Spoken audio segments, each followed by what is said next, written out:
Assalamualaikum warahmatullahi wabarakatuh. Teman-teman, balik lagi bareng aku di ngobrol santai. Ya, pastinya dengan aku yang sendiri lagi ya teman-teman. Karena ya alasannya masih sama kayak malam-malam kemarin. Kayak beberapa hari yang kapan ya terakhir aku ngupload? 2 hari yang lalu. Ya, kayak dua hari yang lalu. Alasan kenapa aku sendiri karena ya Stian masih sakit dan beliau masih belum bisa nemenin kita di ngobrol kali ini. So ya teman-teman harus terpaksa dengerin suaraku lagi sendirian selama kurang lebih 20 menitan. Aku yakin sih emang teman-teman bosan ngedenger suaraku. Tapi please paksain aja dengerin. paksain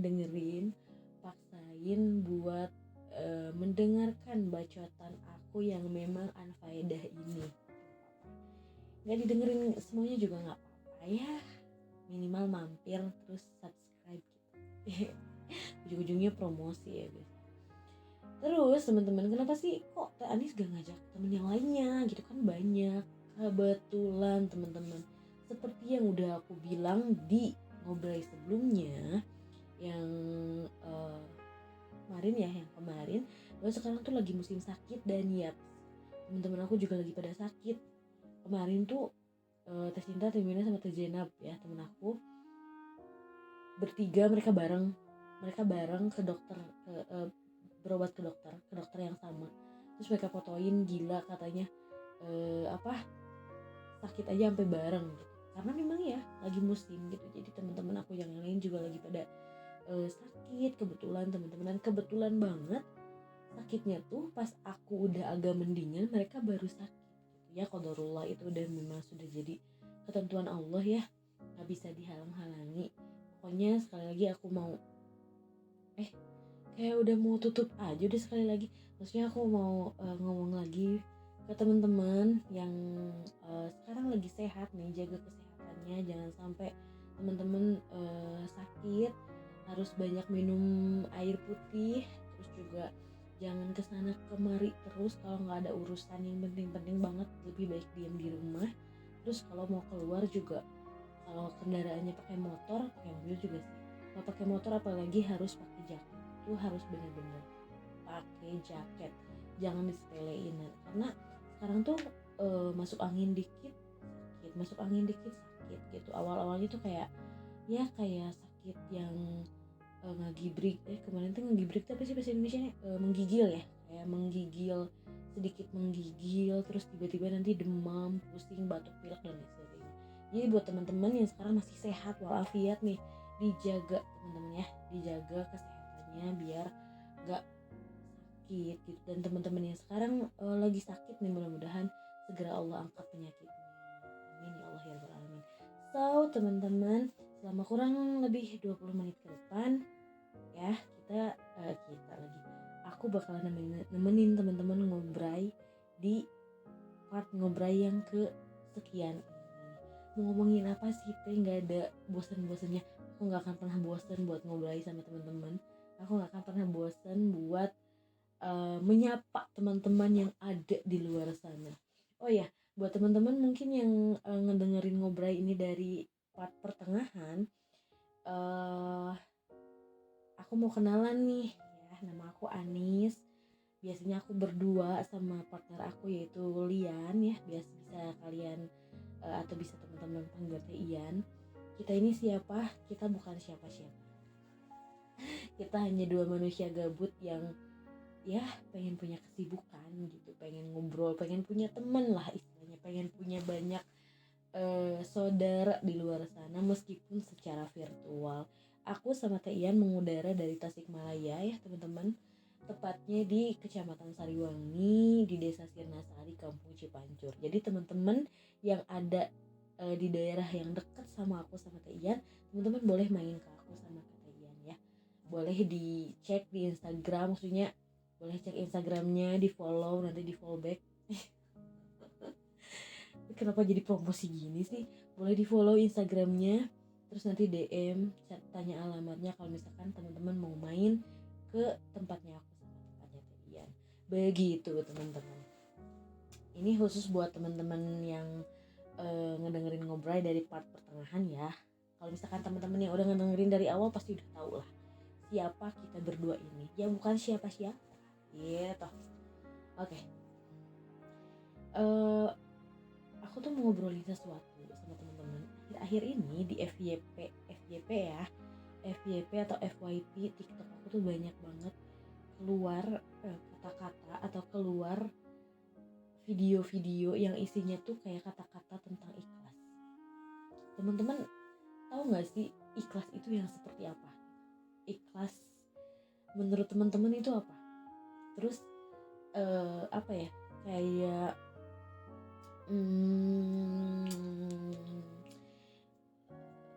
mau ngomong apa ya? Kok lupa gak jadi deh. Jadi ngomongnya itu. Jadi menurut teman-teman ikhlas itu seperti apa? Terus pernah nggak teman-teman mengalami sesuatu, mengalami kejadian atau peristiwa yang mengharuskan teman-teman mengikhlaskan sesuatu yang ada dalam diri teman-teman? Pernah nggak teman-teman ngerasa kayak gitu? Kalau aku mungkin pernah beberapa kali. Sebenarnya sih kalau dibilang ikhlas banget sih enggak ya, karena memang aku sendiri pun nggak paham terlalu dalam sebenarnya ikhlas yang sebenarnya tuh seperti apa gitu kan ya. Kadang kalau misalkan kita mengalami sesuatu terus kita bilang di mulut kita insya Allah saya ikhlas, tapi dalam hati ada aja yang ganjal gitu. Dalam hati ada aja sesuatu yang memang masih masih menjadi sesuatu yang tidak enak gitu dirasanya kayak gitu. Aku pernah beberapa kali dalam hidupnya, mungkin kalau misalkan tentang pendidikan, tentang sesuatu hal tentang pendidikan yang pernah aku ceritain ke teman-teman di ngobrol sebelumnya, itu udah biasa mungkin ya, pasti banyak orang yang udah mengalami hal tersebut. Tapi pernah nggak teman-teman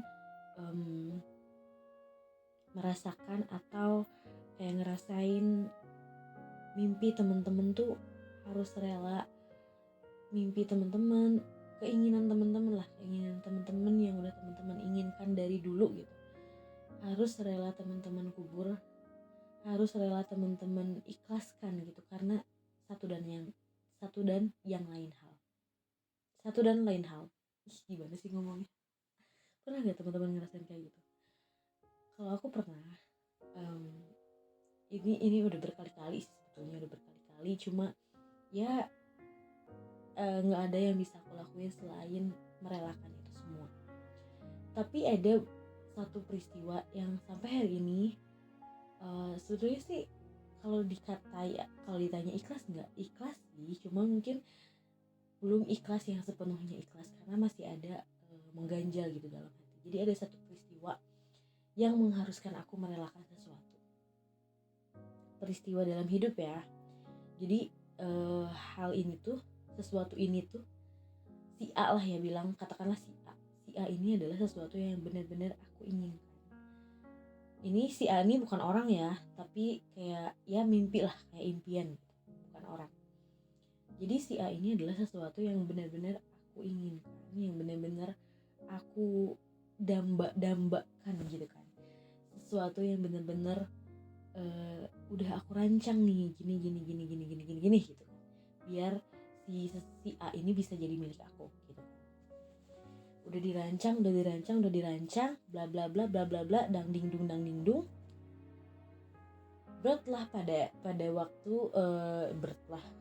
Sampailah pada waktu dimana waktu itu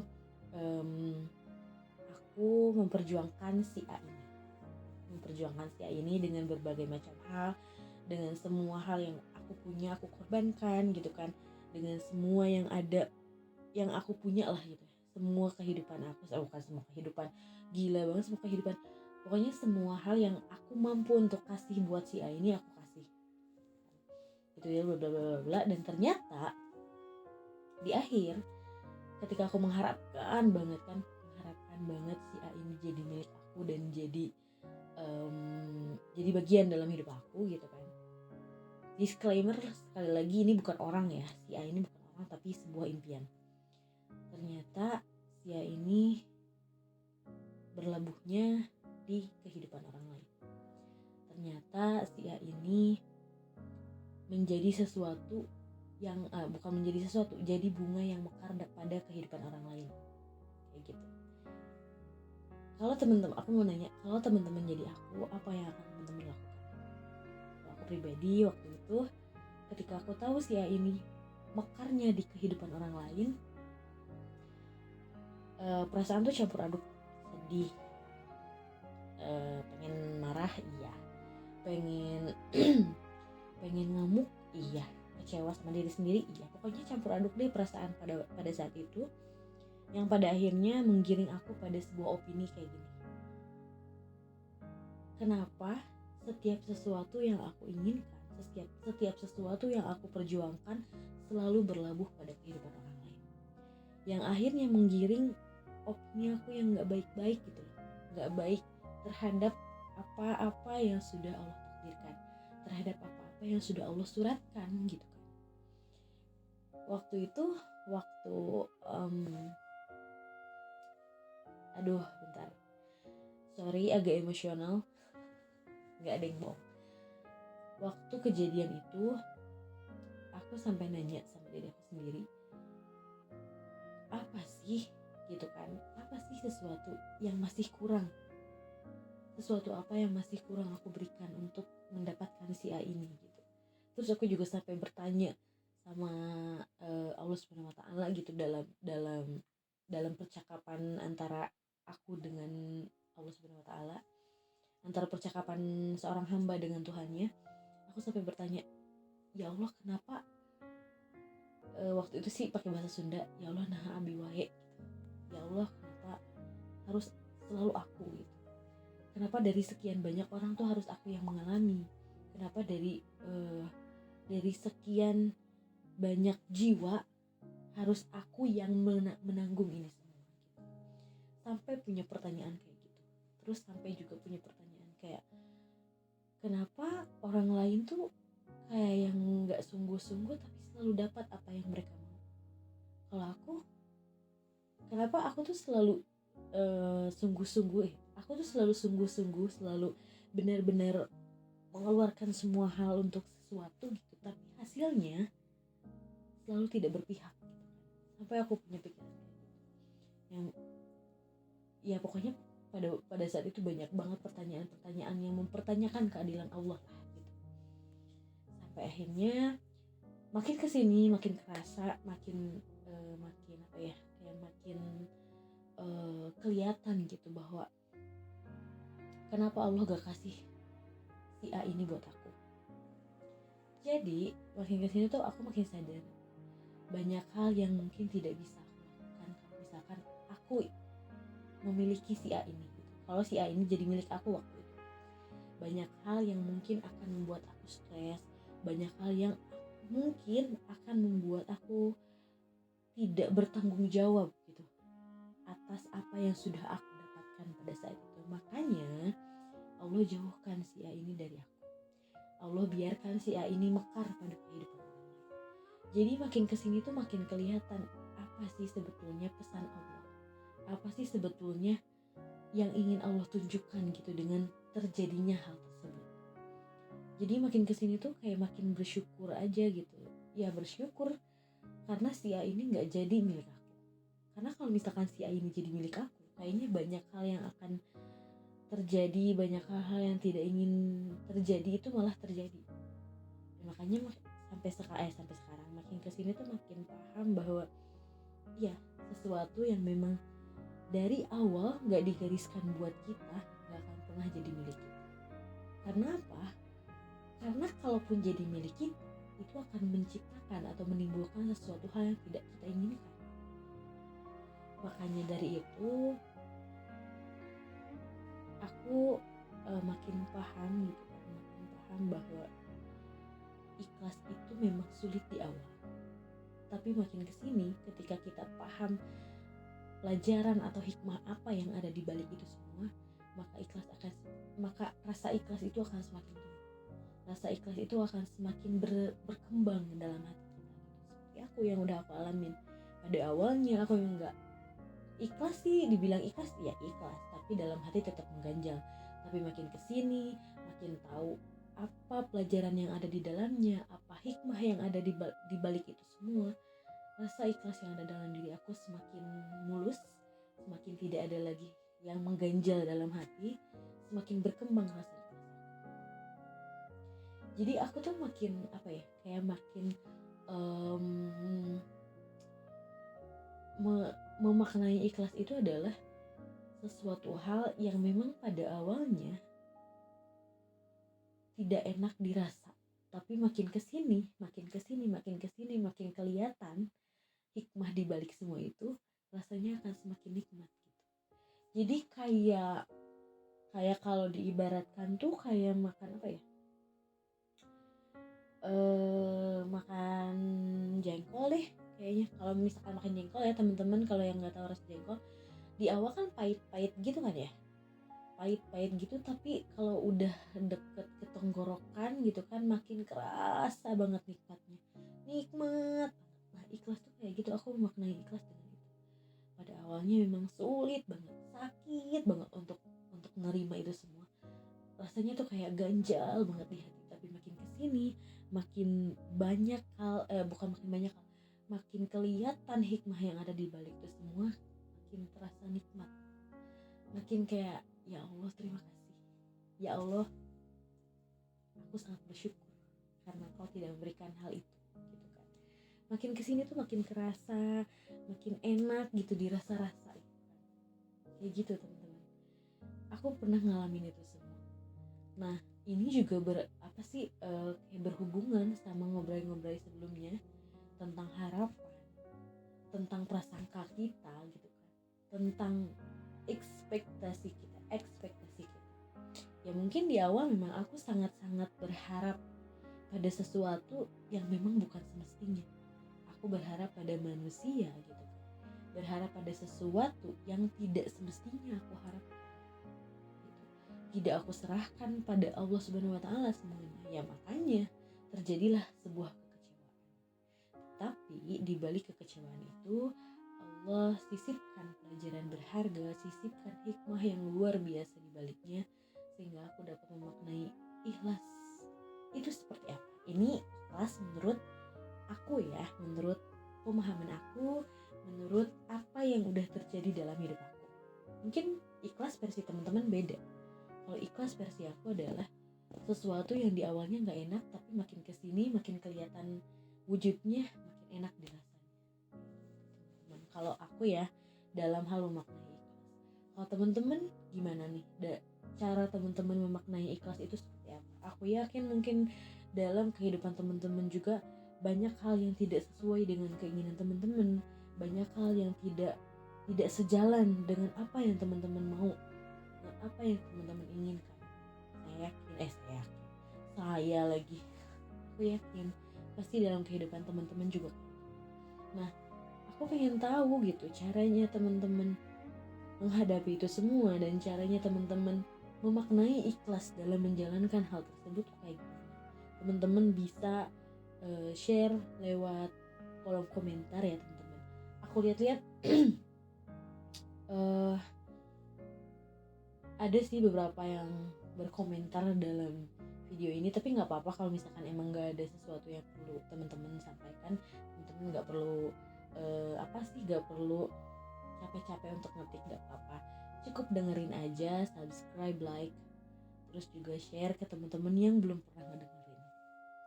Kalau misalkan teman-teman ada yang nanya gini, kalau obat tentang ikhlas udah ya segitu. Pokoknya ikhlas menurut aku adalah sesuatu yang nggak enak di awalnya, tapi makin kesini makin kelihatan wujudnya, makin enak dirasa. Aku memaknai ikhlas seperti itu berdasarkan pengalaman-pengalaman yang udah aku lalui. Nah sekarang aku mau jawab pertanyaan. Jadi ini pertanyaan sih ya dari salah seorang pendengar. Mungkin dia pernah ngedengerin ngobrol aku, terus dia bilang kayak gini, ngapain sih bikin bikin video-video gak jelas, ngobrol-ngobrol gak jelas gitu kan, lebar kuota, sayang kuota gitu. Ya aku mau jawab lewat video ini aja. Pertama, aku nggak bikin video ngobrol ini buat kamu ya, buat kamu yang ngomong tadi, yang ngomong kayak gitu ke aku. Aku nggak maksa kamu buat dengerin ngobrol ini. Kalau kamu emang nggak suka, kamu nggak usah dengerin gitu kan. Jadi teman-teman, ini juga berlaku buat semua orang. Aku nggak maksa teman-teman buat dengerin sampai full video di ngobrol ini. Bukan video, suara di ngobrol ini. Kalau teman-teman suka, silakan teman-teman dengerin. Kalau teman-teman nggak suka, tinggalin. Aku nggak maksa dan aku juga nggak akan nyuruh teman-teman terus-terusan buat dengerin gitu. Nggak. Kalau misalkan teman-teman punya waktu luang dan teman-teman lagi ada kuota, terus lagi ada mood untuk ngedengerin sesuatu, ya boleh dengerin ngobrol. Itu pun juga kalau teman-teman suka. Kalau teman-teman nggak suka, teman-teman boleh tinggalin dan cari kesukaan-kesukaan teman-teman yang lainnya. Terus yang kedua, masalah lebar kuota atau sayang kuota. Ya ini kan kuotanya punya aku gitu kan ya. Alhamdulillah aku juga gak minta sama orang buat beli kuotanya. Jadi ya aku seneng kok bikin ngobrol ini. Aku ada kesenangan tersendiri lah bikin video ngobrol ini. Jadi kalaupun menghabiskan banyak kuota juga ya nggak apa-apa, karena emang aku seneng aja gitu bikin ngobrol ini gitu. Terus yang terakhir, dia kan bilang kayak gini, yang ngedengerinnya juga sedikit katanya gitu. Ya namanya juga pemula ya nggak sih teman-teman, namanya pemula nggak akan langsung jutaan gitu, karena aku bukan Ricis ya, bukan artis juga yang bikin YouTube sehari udah ribuan bahkan mungkin sampai jutaan subscriber, bukan. Jadi ya aku cuma seorang manusia gabut gitu loh yang bikin channel YouTube tentang ngobrol-ngobrol gak jelas gini. Kalaupun penontonnya sedikit wajar, karena memang aku bukan siapa-siapa gitu kan. Orang juga nggak akan tiba-tiba dikasih tahu tahu nggak YouTube ngobrol, nggak akan langsung subscribe juga gitu. Jadi aku nggak ada masalah sih sama yang nonton dikit, terus yang like-nya juga dikit, terus juga yang ngedengerinnya juga sedikit, ya lebar-lebar kuota.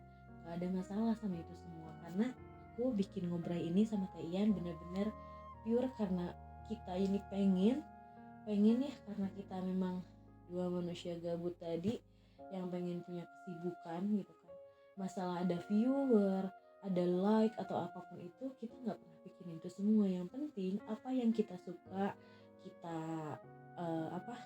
kita lakukan, dan yang paling penting juga yang kita sukai ini tidak membuat orang lain tersinggung, tidak membuat orang lain terluka gitu loh.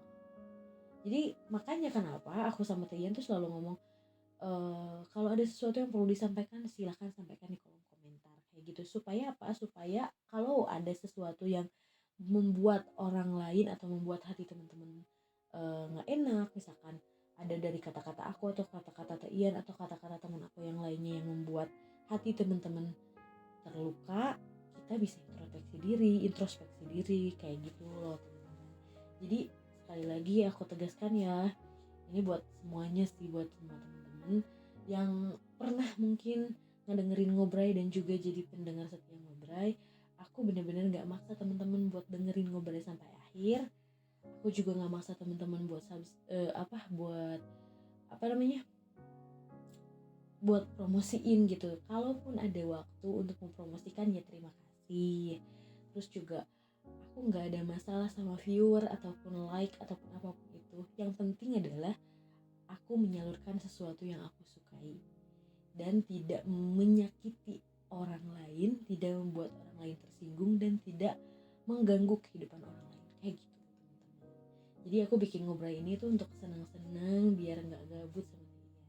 Jadi kalau misalkan ada teman-teman yang kurang suka dengan ngobrol ini, silakan teman-teman tinggalkan aja, nggak usah didengerin ya teman-teman, kayak gitu. Aduh, capek, minum dulu.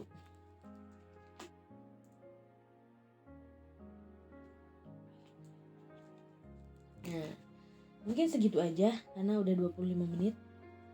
Aku takut teman-teman panas dengerin suara aku. Bosen juga ngedengerin suara aku yang gak seberapa ini. Jadi gitu aja ya teman-teman, buat ngobrol kali ini tentang ikhlas dan juga tentang kesukaan aku, kayak gitu. Jadi teman-teman yang punya waktu luang buat ngedengerin ngobrol, terima kasih banyak. Dan teman-teman yang berkenan untuk subscribe, like, komen, juga share ke teman-teman yang lainnya, terima kasih banyak gitu. Aku nggak akan maksa teman-teman untuk subscribe ya, jadi aku minta bantuan aja, minta bantuan teman-teman. Kalau ada waktu luang untuk subscribe, tolong like dan juga komen dan juga share. Udah belibet ngomong, udah wengi, udah malam. Gitu aja lah pokoknya ya. Kalau ada sesuatu yang perlu teman-teman sampaikan, baik itu kritik, saran atau apapun itu, silahkan teman-teman sampaikan di kolom komentar. Gitu aja teman-teman, jangan bosan-bosan dengerin suara aku. Mudah-mudahan kedepannya aku bisa ngobrol lagi sama kalian dan sama teman-teman yang lainnya. Doain semoga teman-teman aku dan teman-teman di luar sana yang lagi sakit segera diangkat sama Allah Subhanahu wa taala. Amin ya Allah ya rabbal alamin. Segitu aja dulu. Wassalamualaikum warahmatullahi wabarakatuh. Dadah.